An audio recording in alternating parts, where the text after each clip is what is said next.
하나님의 말씀 사도행전 5장 12절에서 16절까지 봉독해 드리겠습니다. 사도행전 5장 12절에서 16절까지 봉독해 드립니다.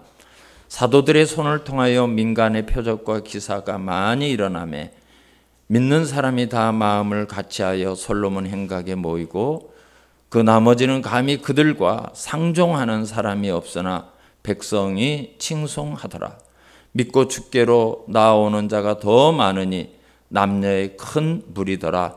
심지어 병든 사람을 메고 거리에 나가 침대와 요 위에 누이고 베드로가 지날 때 혹 그의 그림자라도 누구에게 덮일까 바라고 예루살렘 부근에 수많은 사람들도 모여 병든 사람과 더러운 귀신에게 괴로움을 받는 사람을 데리고 와서 다 나음을 얻으니라. 아멘. 할렐루야. 사도행전을 우리가 지금 보는데요. 사도행전은 또 다른 별명이 있죠. 또 다른 이름이 있어요. 성령행전이라고 사도행전을 불러요. 그만큼 성령의 강력한 역사들이 기록되어 있기 때문입니다. 베드로와 요한이 솔로몬 행각에서 복음을 전하다가 종교 지도자들에게 체포가 돼서 신문을 받았습니다. 그렇지만 그들이 오히려 그들에게 담대하게 예수 그리스도에 대해서 증언을 합니다. 복음을 전합니다. 이제 그들이 사도들을 풀어주면서 앞으로 예수 이름으로 말하지도 말고 가르치도 말라. 최후의 통첩을 하죠. 그러나 이 베드로와 요한은 전혀 주눅들지 않습니다.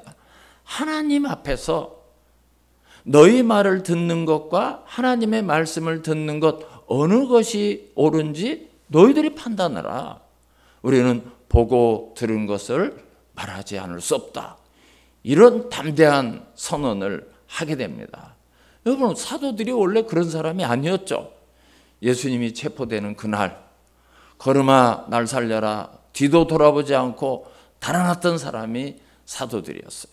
어린 여자아이 앞에서 나는 예수님을 모른다고 3번이나 부인했던 베드로가 어떻게 이렇게 달라질 수가 있었죠? 성령의 충만함을 받았기 때문에 그래요. 그래서 예루살렘 교회가 성령이 충만한 교회로 세워지기 시작되었어요. 그렇게 이렇게 부흥하는 교회, 사람들이 어떤 때는 하루에 3,000명, 5,000명씩 회개하고 많은 성도들이 모여들게 되니까 재정이 많이 들어갈 수밖에 없죠. 그러나 성도들이 너나 할 것 없이 모든 필요를 공급하고 또 자기 것을 갖다가 교회를 섬기는데 그때 한 사건이 일어나게 됩니다. 교회에 한 성도가 있었는데 이 성도는 얼마나 성도들을 잘 섬기고 교회를 잘 섬겼는지 사도들이 원래 이름이 요셉이라는 이름이 있었는데 이름을 하나 져줬어요. 바나바. 오늘 성경의 사도행전 5장을 보면 이 바나바라는 이름이 뜻이 이렇게 뭐라고 말하고 있는가 하면 위로의 아들이라 그랬는데 이 바나바라는 이름의 뜻은 위로의 아들보다도 선지자라는 이름을 가지고 있고요. 권면을 잘하는 사람, 권면의 아들, 또 위로를 잘하기 때문에 위로의 아들 이런 뜻을 가지고 있어요. 이 바나바라는 사람은 이제 뒤에 우리가 또 자세하게 설명드릴 기회가 있어요. 이 사람이 막 성도들의 칭찬을 받고 사도들이 그런 이름을 이렇게 져주고 하니까 많은 사람들이 부러워하고 그런 마음과 눈으로 쳐다보게 되었어요. 근데 어느 날 이 바나바가 자기의 여분의 밭을 팔아가지고 교회에 이렇게 내놓게 됐어요. 그런데 교인 가운데 한 사람이 나도 바나바처럼 칭찬도 받고 사람들로부터 좀 박수도 받고 인정도 받고 그런 사람이 있었어요. 아나니아와 삽비라라는 사람. 그래서 교회 앞에 작정을 합니다. 저에게 밭이 하나의 여분이 있는데 그 밭을 팔아서 교회에 드리겠습니다. 근데 정작 밭이 팔렸는데 이 돈을 다 내려니까 조금 아까운 생각이 들었어요. 그래서 얼마를 이렇게 좀 떼놓고 이거를 하나님 앞에 드렸다가 이 두 부부가 한날 죽는 사건이 일어났어요. 여러분, 그걸 제가 전 시간에 한번 말씀을 드렸지만 이 사람들이 헌금한 돈 얼마를 감췄다고 죽은 게 아니에요. 하나님은 그렇게 째째한 분 아닙니다. 그걸 그렇게 오해하고 그렇게 얘기하시면 안 돼요. 사탄은 은혜 받는 공동체, 성령이 역사하는 공동체를 가만두지를 못해요.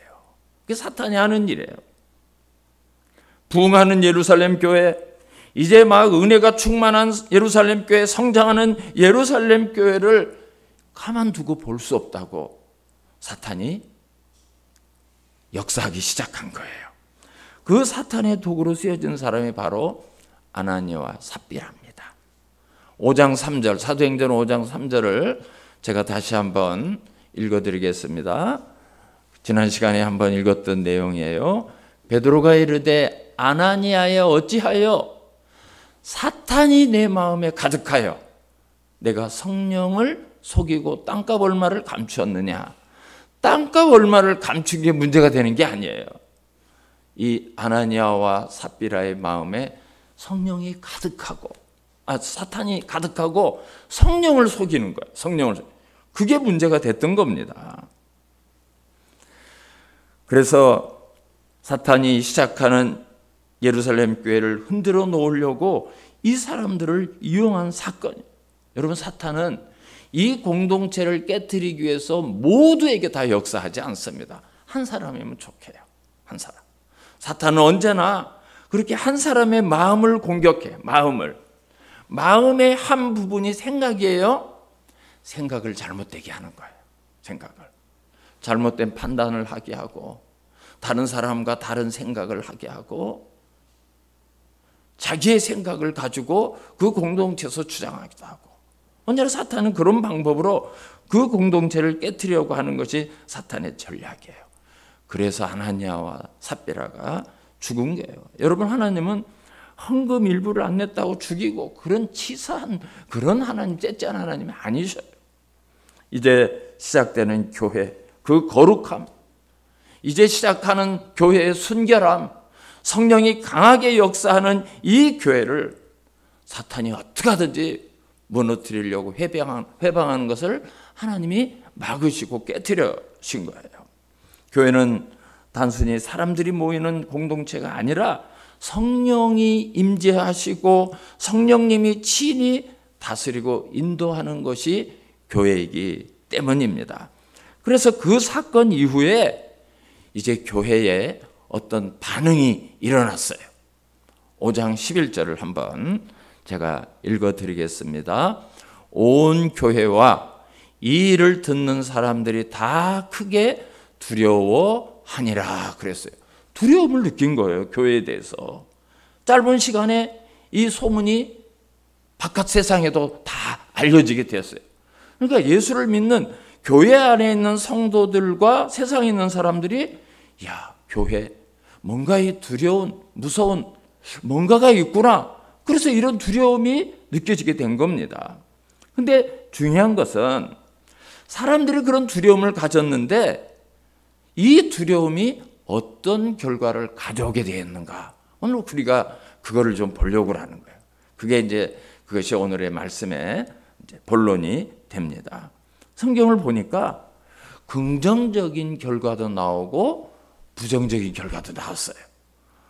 오늘 12절을 한번 읽어드릴게요.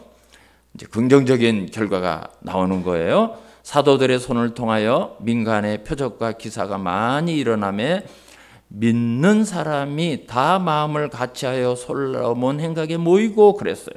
그리고 그 뒤에도 긍정적인 그런 결과가 많이 나왔어요. 그런데 부정적인 것도 있어요. 13절.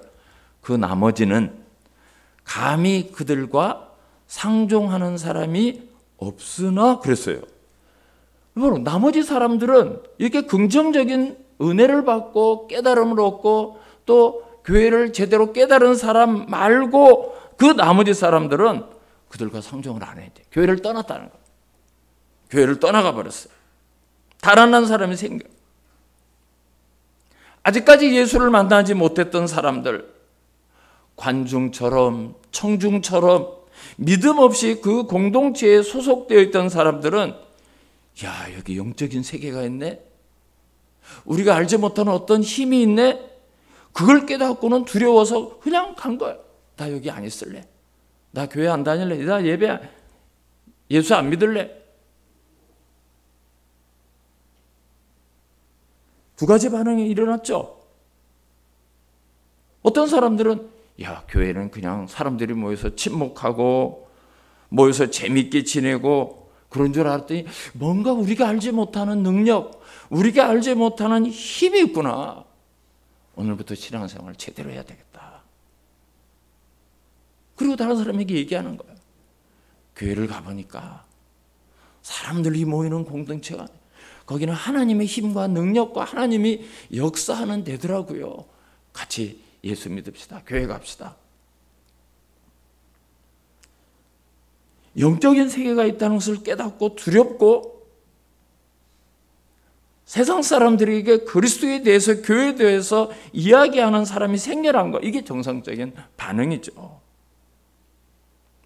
그런데 정반대의 사람들은 야, 교회가 무섭다. 아예 난 발걸음 안 할래. 그럴 수가 있어요. 얼마든지 그럴 수가 있어요. 지난주에 교회 비품이 하나 고장이 나가지고 수리하는 AS하는 기사분을 불렀어요. 한참 일하고 있는데 제가 교회를 안 나가시는 것 같아서 이제 교회도 나오시고 예수도 믿고 해보시죠. 이렇게 말씀을 드리니까 뭐라고 대답을 하는가 하면 내 나이 또래 여자분이 있으면 제가 교회 나갈게요. 그래요. 물론 그분이 농담으로 그러신 거겠죠. 농담은 그런. 근데 그 속에서 한 가지 우리가 알 수 있는 건 세상 사람들이 하는 교회 그 정도로 하는 사람들이 많아요. 그 정도로 하는 사람. 심지어 교회를 출석하는 직분을 가진 분들도 은혜 받을까 봐 걱정하는 분이 있어요. 여러분 그런 분이 진짜로 있어요. 신앙생활하면서 모든 사람들이 다 은혜 받으려고 하는 게 아니라 은혜 받을까 봐 걱정해요. 은혜 받을까 봐. 교회 어려서부터 출석을 하고 이런저런 사유로 교회를 다녔고 봉사도 하고 직분도 맡았지만 아직 개인적으로 예수를 만난 체험이 없어요. 체험이. 그래서 그분 은혜 받는 자리에 나오면 걱정이 되는 거예요. 내가 은혜 받아가지고 정말 예수를 만나서 교회를 봉사해야 되고 헌신해야 되고 나 그거 싫어. 어려서부터 습관적으로 다녀서 교회를 안 나오면 불안하고 뭔가 하나님한테 혼날 것 같고 우리 집에 문제가 생길 것 같고 그게 바로 기복적인 신앙이에요. 그런 신앙을 가진 분도 계셔요.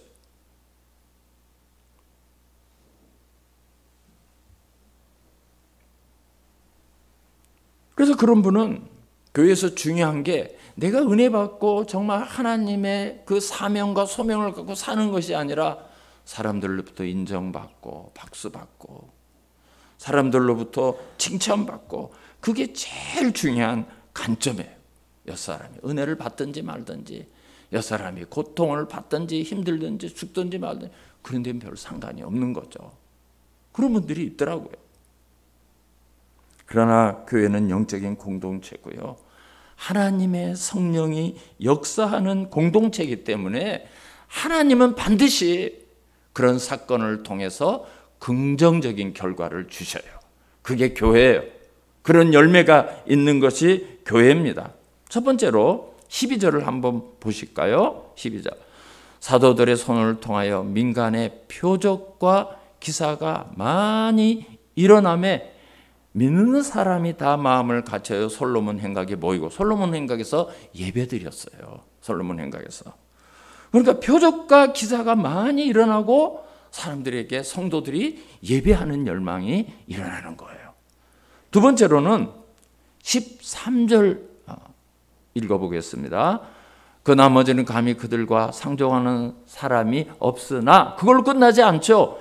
백성이 칭송하더라 그랬어요. 결국 교회에 거룩함과 순결함이 회복이 되어서 성도들의 삶이 달라진 거예요. 성도들의 삶이. 그러니까 안 믿는 사람들이 야, 예수 믿는 사람은 다르구나. 저 사람 옛날에 안 그랬는데 예수 믿더니 달라졌어. 세상 사람들의 평가가 달라진 거예요. 세상 사람들이 그리스도인을 인정해 준 거예요. 칭송. 얼마나 아름다운 이야기예요. 그리고 세 번째로는 14절을 볼까요? 믿고 주께로 나오는 자가 더 많으니 남녀의 큰 무리더라 그랬어요. 100마디 말보다 우리가 한 가지 삶의 모습을 보여주는 게 여러분 그게 더 열매가 있습니다. 예수 믿는 사람이 예수 믿는 걸 보여줘야 돼요. 아, 어쩐지 좀 다르시더니 어쩐지 말씀하시는 게 다르더라고요. 어쩐지 행동하는 게 다르시더라고요. 역시 교회 다니셨군요. 여러분 이런 평가를 다 받아야 돼요. 예수 믿는다 하면서 교회 다닌다 하면서 그리고 뒤에 뭐 이렇게 붙으면 안 됩니다, 여러분.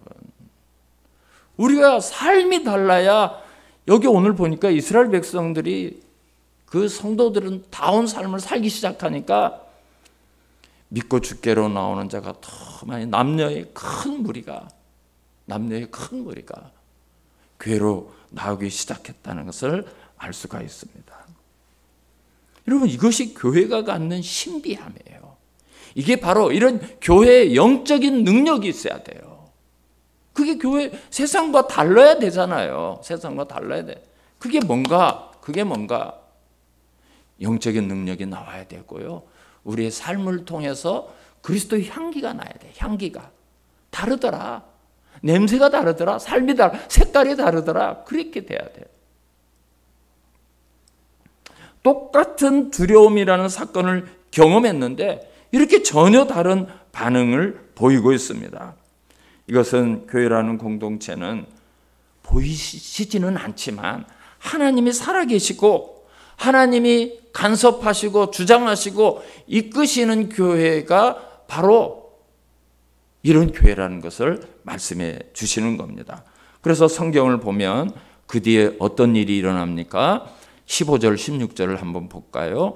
심지어 병든 사람을 메고 거리에 나가 침대와 요 위에 누이고 베드로가 지날 때 혹 그의 그림자라도 누구에게 덮일까 바라고 예루살렘 부근에 수많은 사람들도 모여 병든 사람과 더러운 귀신에게 괴로움을 받는 사람을 데리고 와서 다 나음을 얻으니라 그랬어요. 자, 그러면 이 두려움을 가진 구체적인 이 내용, 두려움을 가지고 우리가 삶에 어떻게 적용해야 될 건가? 하나님이 왜 이런 두려움을 주셨는가? 이제 우리가 그것을 살펴볼 텐데요. 다시 12절로 한번 돌아가 보겠습니다. 12절을 한번 다시 읽겠습니다. 다 같이 읽겠습니다. 시작.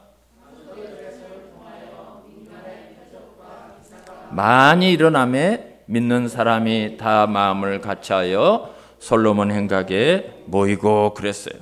자, 솔로몬 행각에 모이는 것은 예배하기 위해서요. 성도들이 예배를 열심히 드리기 시작했어요.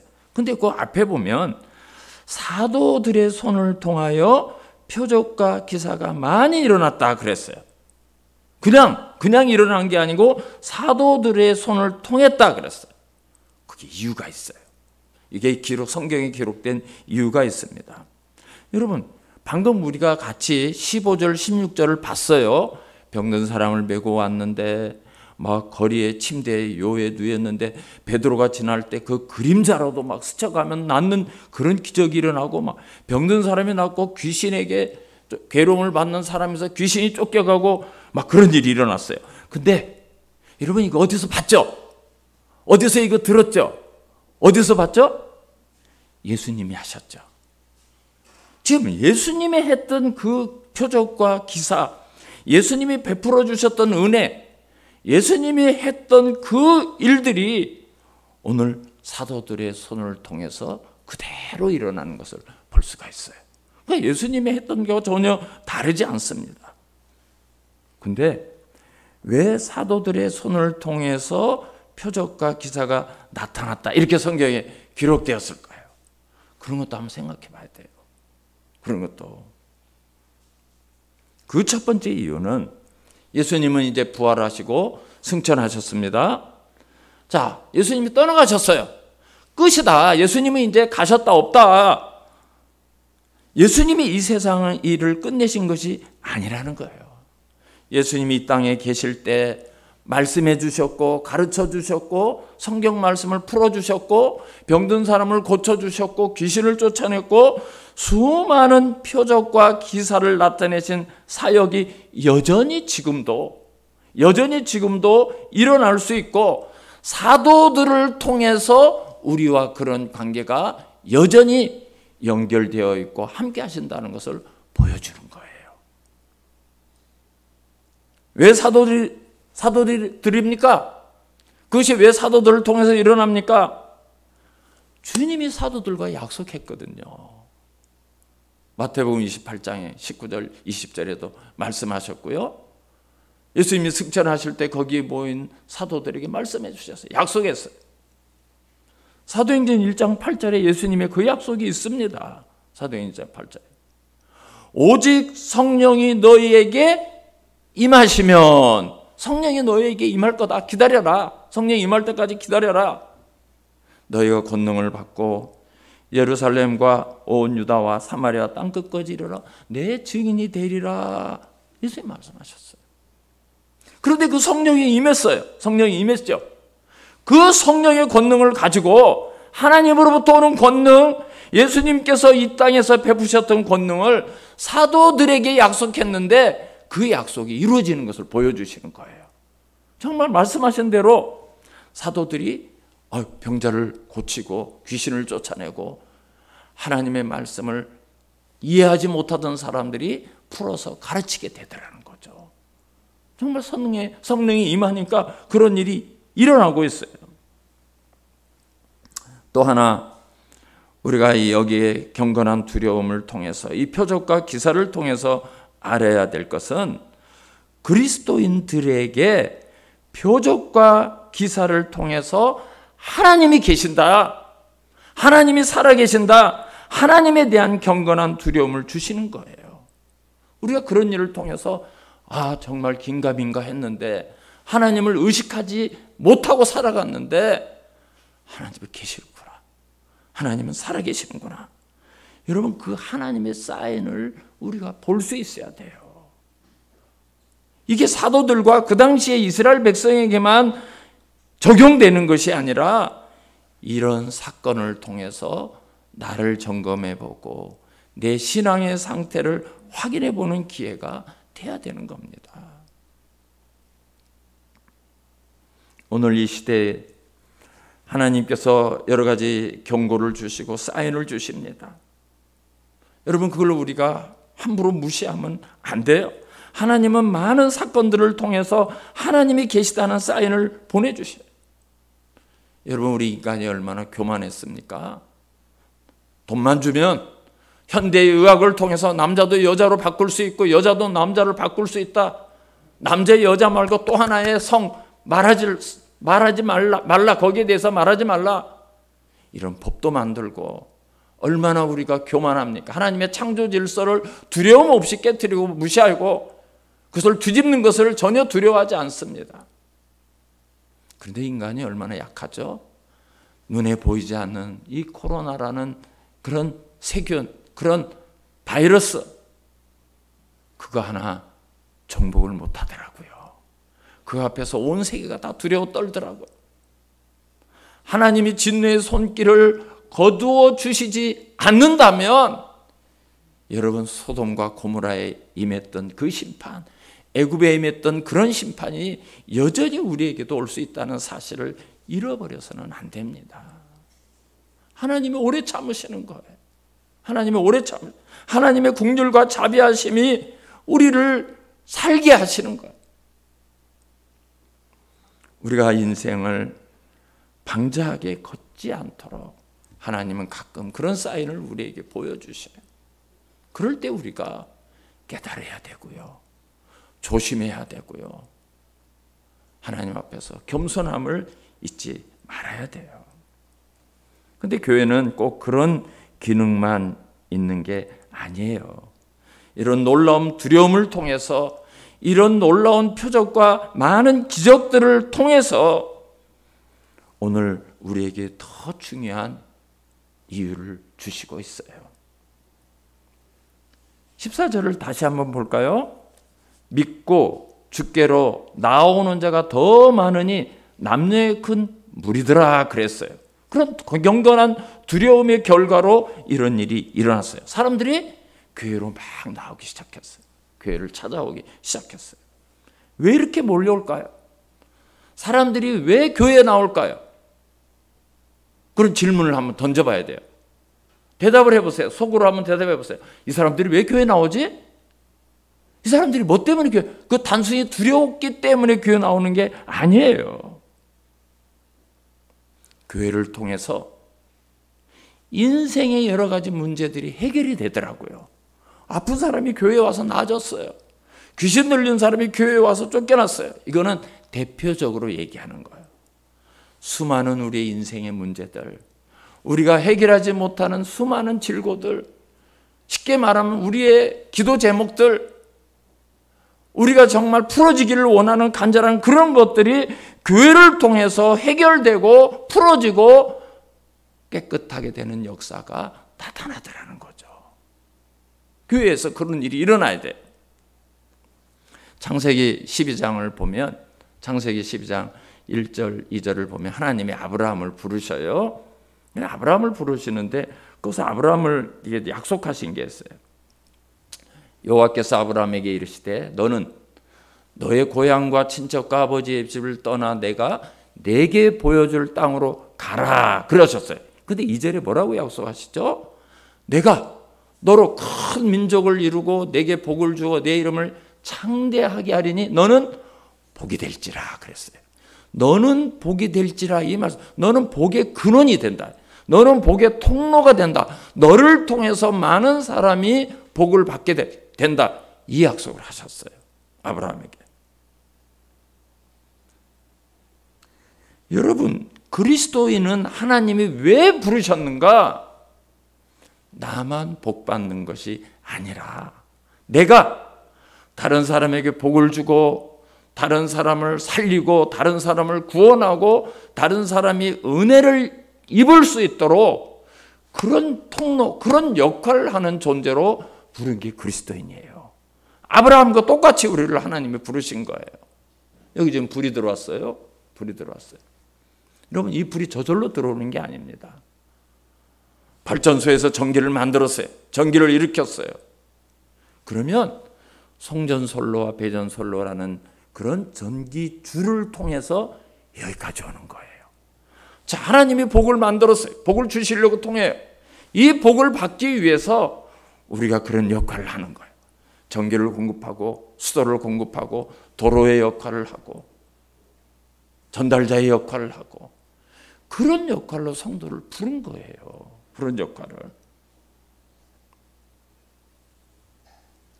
여러분, 그런 의미로 우리 본문을 보실 수 있어야 되고 하나님의 부르심에 대한 의미를 가질 수 있어야 돼요. 하나님이 그렇게 부르신 거예요. 요셉이 애국의 노예로 팔려갔죠. 그런데요, 요셉이 애굽으로 팔려간 그 이유 때문에 애굽이 복을 받아요. 애굽의 신분은 요셉의 신분은 뭐죠? 노예였습니다. 보디발의 집에 그저 그 노예였습니다. 그런데요, 사람들이 요셉을 어떻게 보는가 하면 우리가 요셉 때문에 복을 받는구나. 우리가 요셉이 믿는 신 여호와라는 신 때문에 우리가 복을 받는구나. 그걸 알아요. 그걸 알아요. 그 제 이야기가 아니라 성경에 그렇게 기록이 되어 있어요.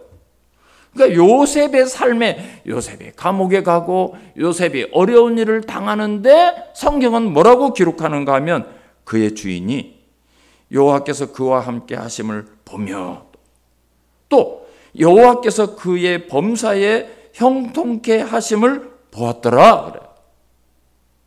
요셉을 통해서 하나님이 이 아이와 함께 하는구나.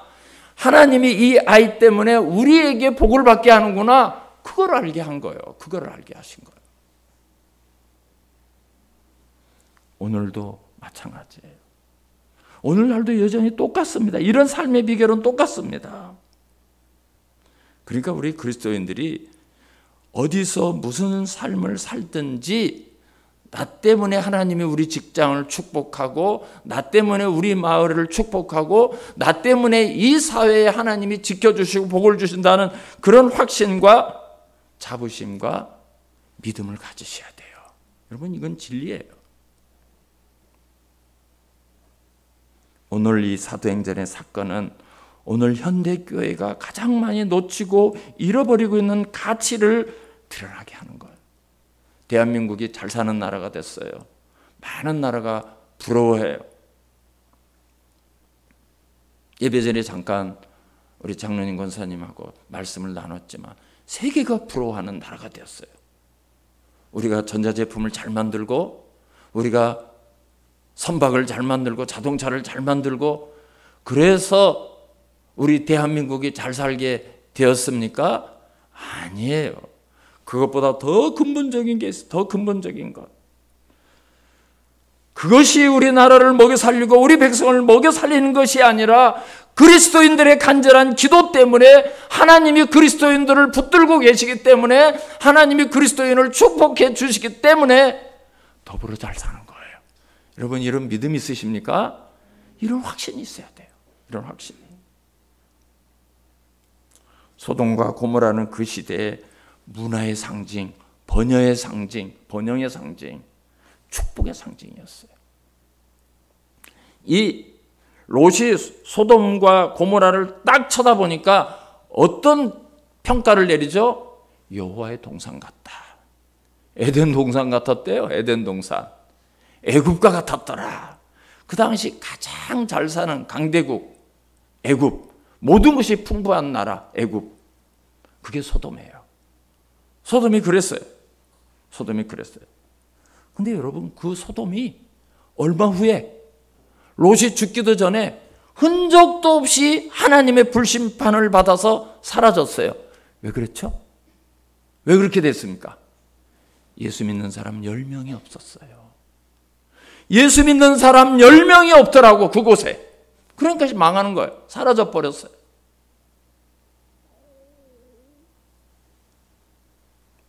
하나님이 아브라함에게 약속하셨거든요.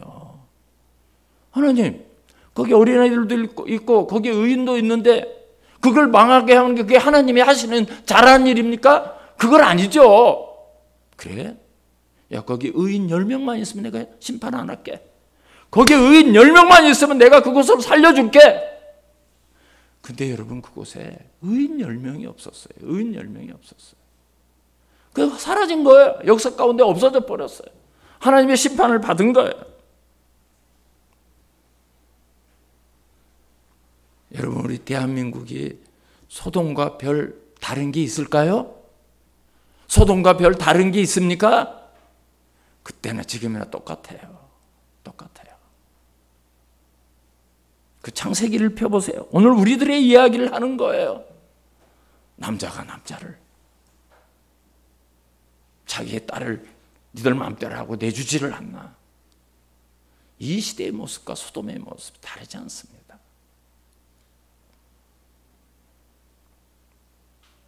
그런데 우리는 아직 안 망했어요. 왜 그렇죠? 이렇게 모여서 나라를 위해서 기도하는 성도들이 있거든요. 새벽마다 새벽을 깨우고 교회 나와서 기도하는 성도가 있거든요. 한밤중에 교회 나와서 나라를 붙들고 기도하는 성도들의 기도가 있거든요. 하나님이 붙들고 계시는 거예요. 중국 까불지 마. 북한 너 함부로 설치지 마. 일본 너 네가 뭔데? 하나님이 지켜주시거든요. 하나님이 붙들고 계시거든요. 기도하는 성도들이 있기 때문에. 그러니까 오늘날 교회가, 그리스도인들이 놓치고 있는 것이 바로 이런 자부심, 그런 성도의 역할, 우리가 무엇을 하는 사람들인가, 그걸 모르고 살아가고 있어요. 내가 이 시대에 태어나고 이 지역에 살고 이때 주님이 나를 부르신 것은 많은 사람에게 복 주시려고, 많은 사람을 살리려고 교회를 세워주셨고 저와 여러분을 불러주신 거예요. 여러분 그 믿음을 가지셔야 돼요. 그 믿음을 가지셔야 돼요. 하나님의 나라를 위해서, 이 지역을 위해서, 하나님의 그런 뜻을 위해서 우리가 사업도 하고 돈도 벌고 일해야 돼요. 왜 사는데요? 왜 사냐고 묻는다면 거기에 대답하실 말씀이 있습니까? 제가 성경 공부를 하면서 어떤 성도의 그런 고백을 들었어요. 목사님, 내가 열심히 돈 버는 거예요. 내가 돈 벌어서 교회도 섬기고 세상을 섬기고 그렇게 살려고요. 제가 표현은 안 했지만요, 감동을 받았어요. 은혜를 받았어요. 목회하는 보람을 느껴요. 아이들을 대학을 보내고 좋은 직장을 보내고 사업을 통해서 성공하려고 하는 부모들의 꿈이 있습니다. 그러나 그 전에 왜? 무엇 때문에? 그걸 아이들에게 심어줘야죠. 왜 공부를 하는데? 무엇 때문에 네가 좋은 직장을 가져야 되는데? 무엇 때문에 네가 돈을 벌어야 되는데? 그게 선결돼야 돼요. 그게 더 중요합니다. 그래서 우리 아이들이 하나님의 마음을 가지고 하나님의 시선을 가지고 이 세상을 볼 수 있어야 되고, 그 꿈을 위해서 내가 어떻게 살 것인가, 말씀을 통해서 내 길을 찾고 내가 가야 할 방향을 찾을 때 이 나라는 소망이 있고요, 한국교회가 미래가 정말 하나님 앞에 쓰임받을 수 있는 겁니다. 다시 한번 저와 여러분이 오늘 경건한 두려움을 가지고 이 두려움 속에 내가 무엇을 해야 될 것인가, 어떤 가치관과 어떤 생각과 어떤 목표를 가지고 살아가야 될 것인가, 내 아이들을 어떻게 키울 것인가 새롭게 다짐하고 또 순종하고 실천하는 삶이 되시기를 주님의 이름으로 축원합니다. 우리 다 일어나셔서 288장 찬송하시겠습니다.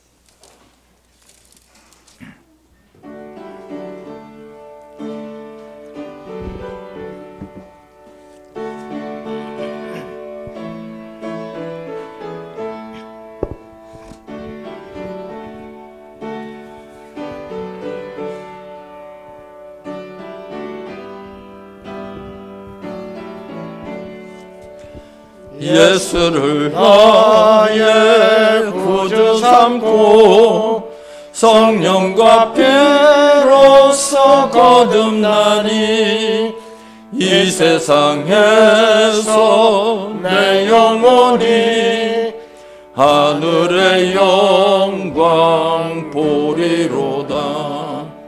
이것이 나의 간증이요, 이것이 나의 찬송일세. 나 사는 동안 끊임없이 구주를 찬송하리로다.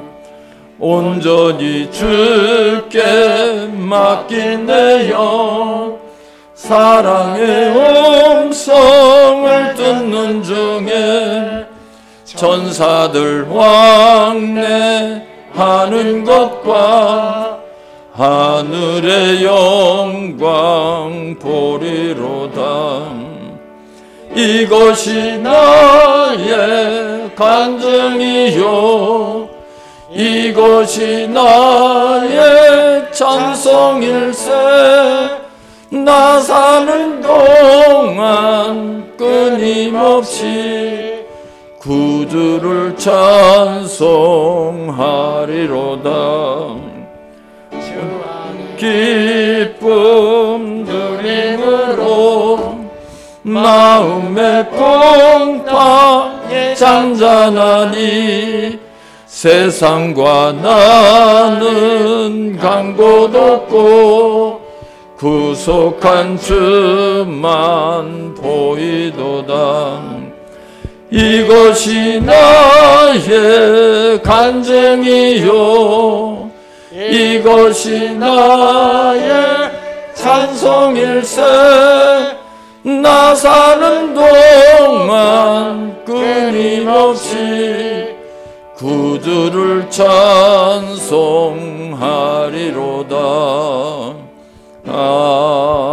아멘. 이제는 우리 주 예수 그리스도의 은혜와 하나님 아버지 극진하신 사랑과 성령님의 교통 감화 위로 인도하심이 경건한 두려움을 가지고 하나님 앞에 새로운 삶의 목표와 꿈을 가지고 살아가기 소원하는 사랑하는 성도들 머리 위에 가정과 직장과 모든 삶의 터전 위에 이제로부터 영원토록 함께 있을지어다. 아멘.